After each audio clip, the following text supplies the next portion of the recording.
sweet stuff at many points of the curve. Plus, Act of Treason isn't always where you want to be against Orzhov. Can be. But Yeah, it's definitely a nice one for against the green decks. So Martell, 4th land. Looks like he's got an awful lot of land in his hand as well. Got 2 Guild Gates in play. There's certainly And no Yo. shortage of mana on Martell's side, but Martell's got like double Angelic Edict. He's got like some clunky, slowish removal cards, right? well, yeah, Angelic Edict's a nice card to round out your deck though, because you wanna make sure that you've got tools to deal with people's rares, you know. Fair enough. Yeah, I like Martell's chances. I think that if P. Sully doesn't have Martell at like 9 at this point, that Martell's just going to take over. Dude, I got hit with one of those, with that guy Yeah. at the Pro Tour and milled 10 cards. Win or lose? I lost immediately. I no longer had enough threats in my deck to win a game. There were 4 cards left in my deck that could deal damage. How about that guy? You like that guy? Yeah, he's pretty good. Actually, I had that one too. And Martell have an edict for it? So Martell has Edict in his sideboard. Oh, Whoa. you're talking about the actual that Angelic edict, yeah. Yeah, he's got Devour Flesh in I his gotta sideboard. say, I like Tom Martell's chances at this point in the game. But things are going well. He survived the early rush. There's still a Squire in play, but now Martell's deciding, yes, he's willing to trade 2 for 1 at this point. So, what's P. Sully got that he can dig out of this? His deck's fast, not powerful. Yeah, he really needed to be coming out hard early. You know, like at this point, P. Sully, his best cards to just try to just brute force it are Firemane Avenger and really just any number of 3 power flyers. He's got a bunch of them. So if Martell floods out a little bit, P. Sully could get some damage in and then finish the game with, like a Cinder Elemental. Do you think P. Sully's just stuck with 4s in his hand? Because like he hasn't been playing very much, and he hasn't been making land drops. So I think it's just 4s. Well, I mean, P. Sully's deck actually is clunkier than you might expect. He's got some expensive cards. How about that guy? So now that's what we were looking for out of P. Sully. Martell knows that the pressure is on. Now, fortunately, Martell has no shortage of removal or prophetic prisms, from the looks of it. Do you think Martell's probably going to hold back his guy to defend this turn? I mean, well, it's a little risky swinging with a 2/3 into a 3/3. But have something. Just ask him. I mean, P. Sully wouldn't block. It is impossible. There's no way I block in that spot. Oh, Martell tapping 4 for a Tiger. You know who's playing that Tiger today? Brian Kibler. I said, that card's underrated. I said, mean, it's not great, but it's fine. Kibler, what percentage are you playing that Tiger because it's just a Tiger? He's like 50%. Oh, Zachary is a fine little kitty. It's not bad. 50% was the answer. Yeah. All right. Firemane Avenger. Tiger. Yeah, he likes tigers almost as much as dragons, I think. So, it's just like swinging for 3 here. No battalion. Oh, but we're gonna have some. Things are getting real. Big battalion next turn. Things are getting real. We said this is what P. Sully needed. That Firemane Avenger is just going to completely take over this game if it's able to attack with a full battalion. I mean, it's gonna murder the flyer, right? And Correct. And every turn it's going to helix another card until Martell's position is decimated. Or face.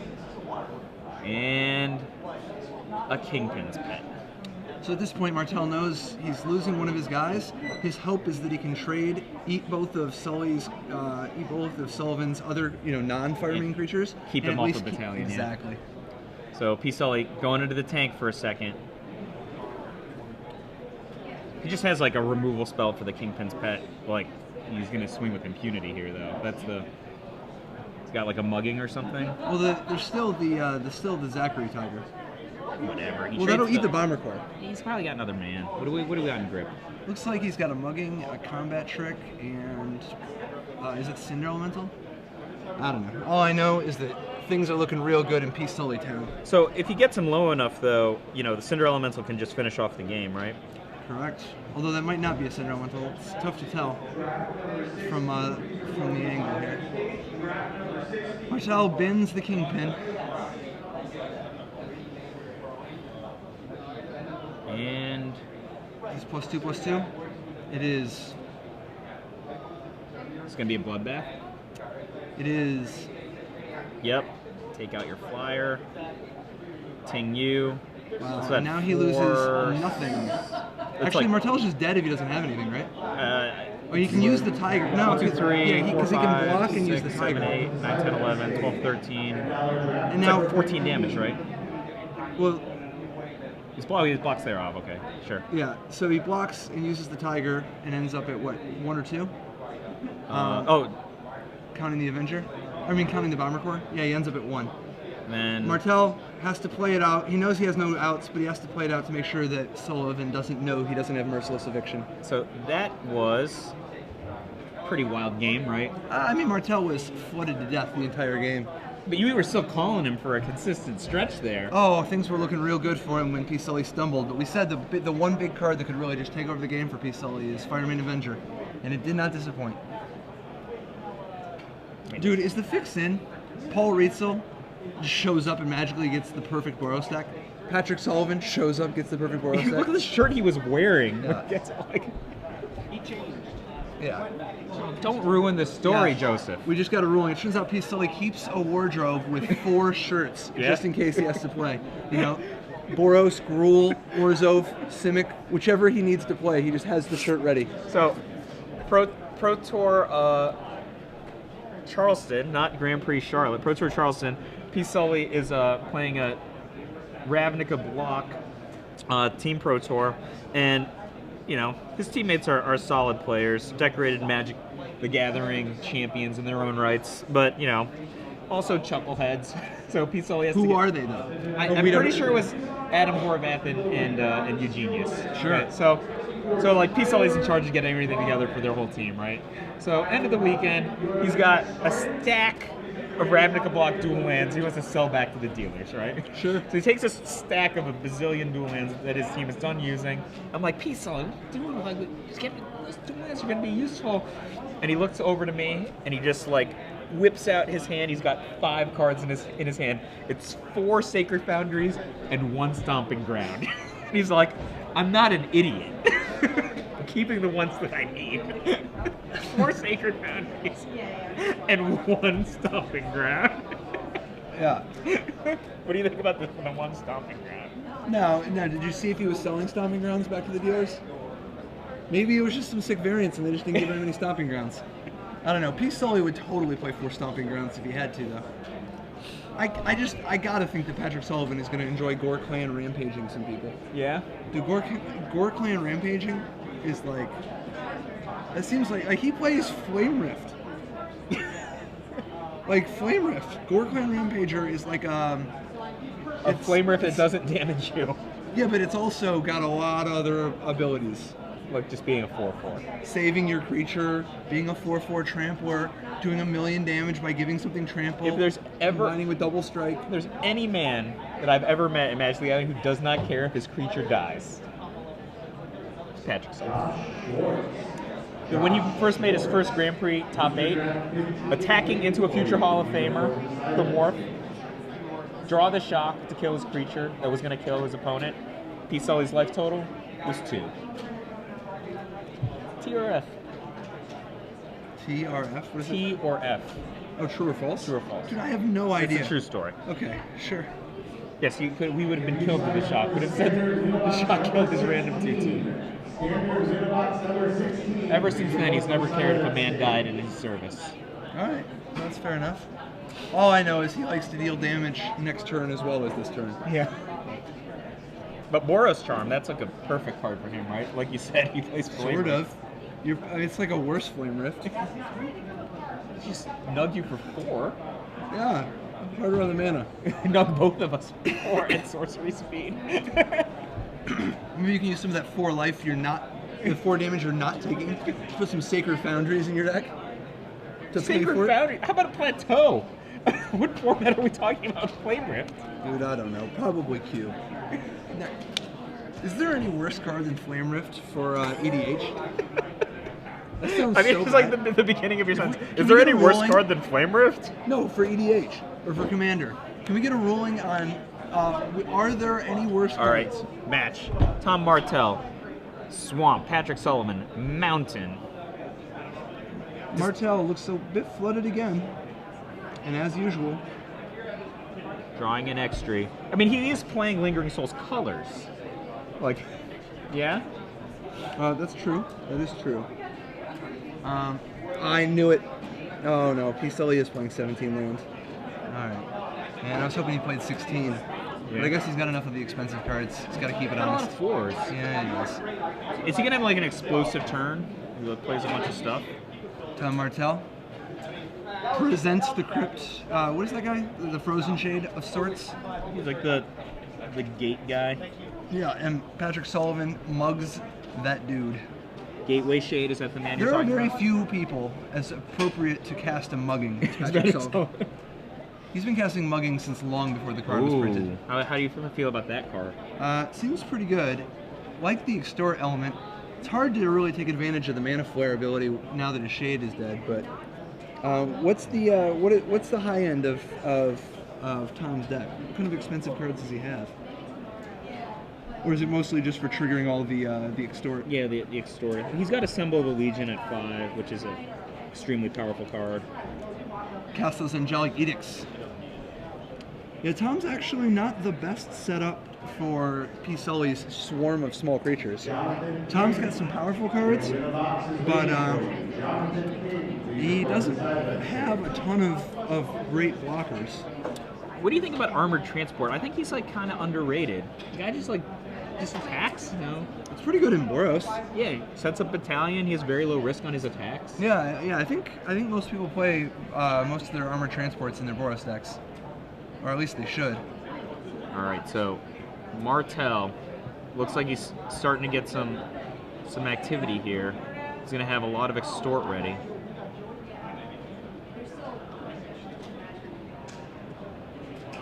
In the tank, he's got the Basilica Screecher and the Crypt Ghast, 4 land and a Prism. Patrick Sullivan, just 3 land and an armored transport. Can you explain what happened here? Oh, Tom's just deciding what to play and thinks better of playing whichever card he had. Most likely, he wants to wait and get the full extort value out of it. P. Sully swings with the transport. So good against these small creatures. Tom really needs something like the 1/4 wall to defend himself. You know, Corpse Blockade. Oh, I was just confused for a second. So Tom extorted P. Sully for 1, right? I was just like, correct. I was like, that taps for double black, right? Oh, and yeah. That guy's only 2 mana. Yep. Yeah, so I was just like, Tom building up a very powerful extort element here. There's that Corpse Blockade we talked about. Corpse Blockade is just going to be a nightmare for P. Sully in this position. And with Tom having a flyer with multiple extort creatures, this game is looking real hard for P. Sully. What do you think about that Dimir Guildgate? Do you think he actually boarded in? He had to have actually boarded in a blue card because he didn't play the Dimir Guildgate main deck. so It powers up his shade, but he would have played. what about Aetherize? Do you think that's good Absolutely. enough? I think Aetherize is probably What he brought in? what he brought in. Like, I mean, it's possible Totally Lost is in there too, but most likely it's just the Aetherize. I think that Aetherize is the most likely because P. Sully is likely to be attacking Tom with multiple small creatures, and Tom's like Angelic Edicts are very clunky against 1, 2, 3 drop beatdown. Absolutely. So P. Sully probably doesn't know that the Dimir Guildgate was a sideboard card, right? Correct. He didn't actually see a third color out of Tom game 1. So the fact that he saw those prisms and now he sees the Dimir Guildgate, he probably just assumes Tom's always been Esper. So some future battalion might be getting set up here. Are these life totals accurate? 21 to 19. So let's see, 1, 2, 3, 4, 5, 6, 7. So that's probably a double extort there, right? It is. A double extort, a double swing. The game continues to slide in Tom Martell's favor. The fact that he just has as much mana as his heart desires, plus this extort engine. Crypt Ghast is really, really powerful, as long as it's not dead, right? Like, I mean, it's more powerful when it's alive than dead. That much is certain.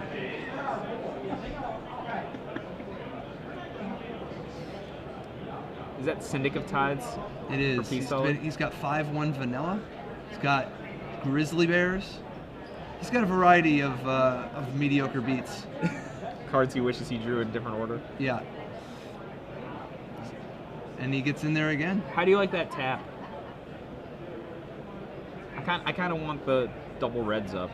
Nah, because he wants to be able to represent playing a red-white card and extort at the same time. It kind of telegraphs, like, the only thing he's telegraphing not having right now is the instant speed, do damage equal to the number of creatures you have. But he's also got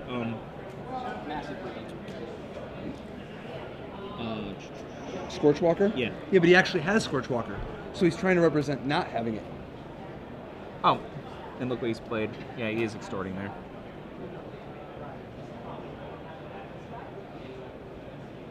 And what are the odds? Needed a red-white card and extort.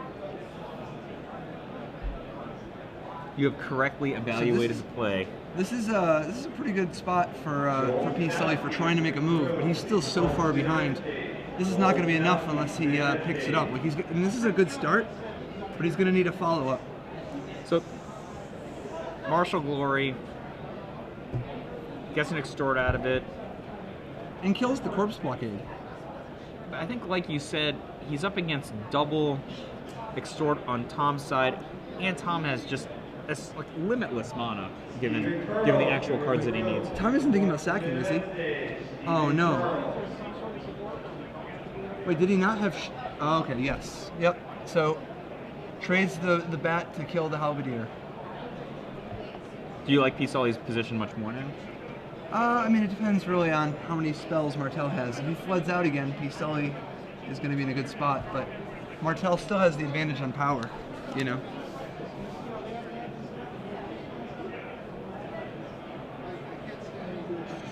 So what gold card does Martell have in his hand? He's got Orzhov Charm in his deck.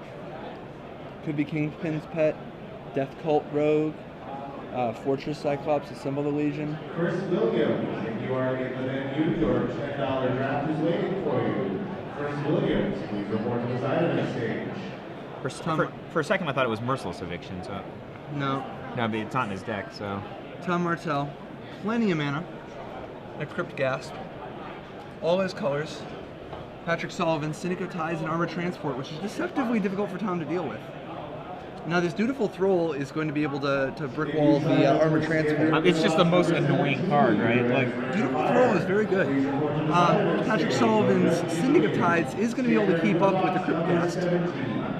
So, I mean, technically, the boards are more or less even, although Martell certainly has the advantage in power and life total. And his deck is more of a late-game deck. But Sullivan is far from out of it.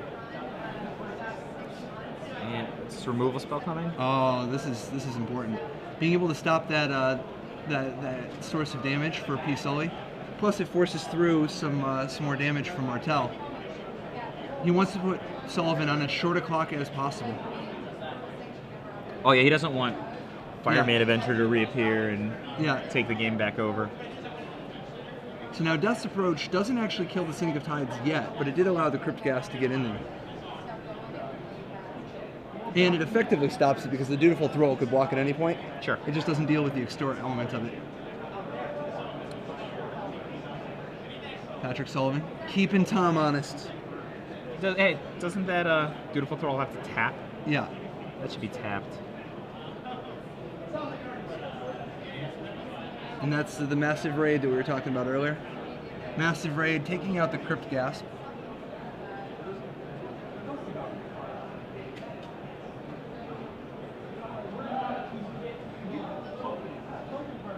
Sully ships the turn. So he's actually slightly ahead on board, but as long as Martell draws some business, he's still got a pretty good position. Oh, yet another removal spell. And kills both. Everybody's in for one. The beats must continue. Mediocre beats. Wow. Is that, Did Patrick Sullivan, does he have Firemane Avenger in his hand? Looks like a Sky Knight Legionnaire. Ah, okay. There I is am the Sky Knight correct. Legionnaire. Sky Knight Legionnaire. Gets in there for 2. Look at the force with which P. Sully throws it into the. He wants to make it clear that despite being down by 11, he's going to get busy. It's hard to even call it the red zone, right? It's like a charcoal Grand Prix logo zone. For now. I knew he had Fire Main Avenger. I think he wanted to test the waters to see if there's Martell a had a removal spell. spell. Yeah, I like it. That is booster draft number 18. Did Martell correctly? Does he have the Angelic Edict? He does. Wow, and he correctly read. Wow, that was a great play because he had that last turn. Yep. Wow, and he waited. Good for Tom. That was a very disciplined way. A lot of people, with the force that he Sully swung into the red zone, would remove the spell that so fast. Yeah, a lot of people don't know this. Like, one of the main elements of his game that Patrick works on is actually his body language at the table. He plays aggressive decks, and he actually really tries to concentrate on telling a story while he's playing that will cause his opponents, affect how they play. So he drops the Sky Jack. Yep, the 3-1. Wow, this is unbelievably aggressive. Martell's got to have a follow-up, because there's no way he would swing if he didn't have a follow-up. Oh, perhaps his follow-up is the Etherize. He's pretty good. Ooh. I like that Denizen. Commander pod number 6. Commander pod number 6 here is ready to fire. Please keep Denizen? outside of that stage. Your judge is waiting. Now, what do you think about Tom swinging here instead of just staying back? Because it seems like he could have extracted got more an value out Etherize, of the Etherize, though. If he would have waited 1 turn, he takes 2 damage, but then next turn he gets 3 creatures instead of 2. I mean, this isn't even going to do anything. Yeah. Like, Peasaw's going to play the Sky Knight Legionnaire. If he leaves the thrall back, it's going to get tapped by the Denizen, and he's going to swing in with a full battalion anyway, right? Yep. Like, unfortunately, it only prevented 5 damage. Actually, not even really 5, though. Really just prevented, like... yeah, he wouldn't have attacked 2. with Jack. Like, yeah. Peasaw's for sure going to play the Sky Knight Legionnaire, right? Probably. He's in a real commanding position. I mean, Martell is just so flooded out. Does he have madcap skills in his hand? Is that right? Unlikely. Is it not in his deck? Yeah, it's not in his deck. So, what's he got? He's got a Blood Rush guy? Yeah, he's got the 5/1 Blood Rush. What's his gold card? Other than Sky Knight Legionnaire? Does he not have? Is it the Rumble Belt Raiders? I think. Has he got that? Yeah, it must be that. That card's really powerful. Here comes tomorrow. Was that 1, 2, 3, 4, 5, 7? Is Tom on like a 1-turn clock now? Man, Tom just cannot catch a break. You know anybody who's as unlucky as the guy who won the Pro Tour last week? Yes. There are people who are wearing old Coke bottles as shoes. Should have wore a scarf. It's cold out there. Should have wore a scarf. So, yeah, he doesn't even have to use the Denizen. Jack goes to the air, right? So it's 5 in and Blood Rush. Next game. Yep. Patrick Sullivan takes the match 2-0. Definitely a disappointing mana draw for Tom, but it was well played on both players.